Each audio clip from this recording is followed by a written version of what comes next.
Continuando as conjurações que a gente viu, agora a gente vai ver a conjuração baiana, ou seja, ela aconteceu na Bahia. Aconteceu entre os anos de 1798 a 1799. Ela foi uma conjuração que a revolta em si não aconteceu, né? Ela tem essa semelhança com a conjuração mineira. Então, a conjuração baiana, né? A gente tem que entender um pouco o contexto de Salvador. Então, a Bahia, principalmente Salvador, estava passando por uma crise econômica pela baixa no preço do valor de venda do açúcar, que era o principal produto exportador do Nordeste. Algumas outras regiões do mundo passaram a produzir açúcar, o Brasil já não era o único produtor, fazendo então com que o preço ficasse mais baixo, né, e tivesse pouca procura. Afinal, alguns países começaram a comprar de outros lugares. Salvador, por muito tempo, foi a primeira capital do Brasil, então de 1500 até 1763 era a capital do Brasil, só que ela vai perder poder político porque a capital vai ser transferida para o Rio de Janeiro. E isso também vai gerar uma certa insatisfação nos moradores de Salvador. Então, a partir de influências que a gente já viu de ideais iluministas, independência dos Estados Unidos, da Revolução Francesa que estava acontecendo e da Revolução do Haiti, tá? O Haiti, então, era uma colônia aqui na América Central, que era uma colônia francesa. E ela tinha muitas características parecidas com o Brasil. Era uma grande produtora de cana-de-açúcar e tinha sua população, em grande maioria, de negros escravizados. De 536, a população total de habitantes do Haiti, da colônia do Haiti, 480 mil pessoas eram negros escravizados. Ou seja, sobravam quantos? 56 mil. Ou seja, a grande maioria, 90%, eram de negros. Então lá vai acontecer uma revolução e o Haiti então vai ser a primeira república que vai ser governada por pessoas de ascendência africana. Como vocês sabem, Salvador também tem esse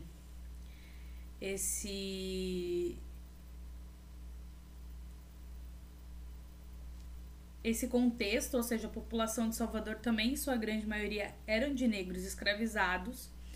Então, a gente vai ter essa semelhança entre esses dois países. Então, a conjuração baiana, ou também a gente pode encontrar ela como revolta dos alfaiates, vai ter um caráter popular, ela é de cunho popular, ou seja, a população vai participar. Quem é essa população? Sapateiros, escravos que foram libertos, advogados e principalmente os alfaiates, né? Por isso, revolta dos alfaiates. Alfaiates eram costureiros, tá? Só que esse é o nome que se dá porque ele faz a peça do início ao fim. Ela vai ter a participação também, daí um grupo da elite, que era o Cavaleiros da Luz, que era uma sociedade maçônica, ou seja, tinha os ideais iluministas que eles seguiam, e ali eles discutiam os ideais revolucionários que estavam sendo difundidos na França, né, pelos iluministas. Então, esses dois grupos se juntam. Afinal, os desses dois grupos tinham em comum a ideia de separar Salvador, a Bahia, da coroa portuguesa. Algumas reivindicações, então, da conjuração baiana, desses conjurados, essa queria o fim da escravidão. Eles queriam o fim da escravidão. E eles queriam a formação de uma república ali para a região. Em 1798, passaram então a divulgar suas ideias a partir de manuscritos que eram distribuídos pela cidade. Então, os textos eles falavam de igualdade, denunciavam os preços muito altos de alimentos, os altos impostos. E algum desses manuscritos, inclusive, propunham que não se pagasse impostos, tá? Então, coloquei ali um texto que foi escrito nesses manifestos, tá? Quero o povo que todos os membros militares detinham milícias e ordenanças, homens brancos, pardos e pretos, concorrerão para a liberdade popular. Manda ao povo que cada um soldado perceba de soldadores tostões cada dia além das suas vantagens. Então, eram distribuídos pela cidade manuscritos que pediam a liberdade, então, e chamavam o povo para participar.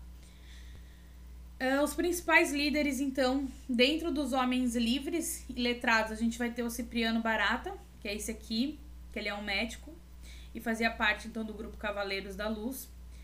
E o representante do movimento popular, o Luiz Gonzaga das Virgens, que era um negro, que foi soldado, né, ele era liberto.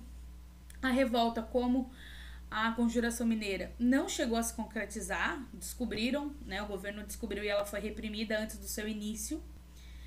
E a gente vai ter, então, a punição, novamente, uma devassa vai ser instaurada e a punição.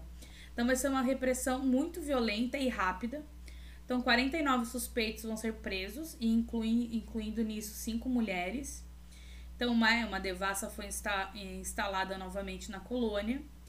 E os participantes do movimento foram desterrados, ou seja, exilados. Todos? Não. Alguns participantes, principalmente os líderes negros desse movimento, eles foram enforcados e esquartejados publicamente e os seus corpos expostos nas ruas de Salvador. Por que os brancos não aconteceram o mesmo tratamento? Vocês conseguem imaginar o motivo? Por que negros foram assassinados e os brancos não? Né? Vamos pensar um pouco nisso. Então, a gente tem aqui, né, os retratos de como seriam essas pessoas, né, esses líderes. O Lucas Dantas, Manuel Faustino, Luiz Gonzaga e João de Deus.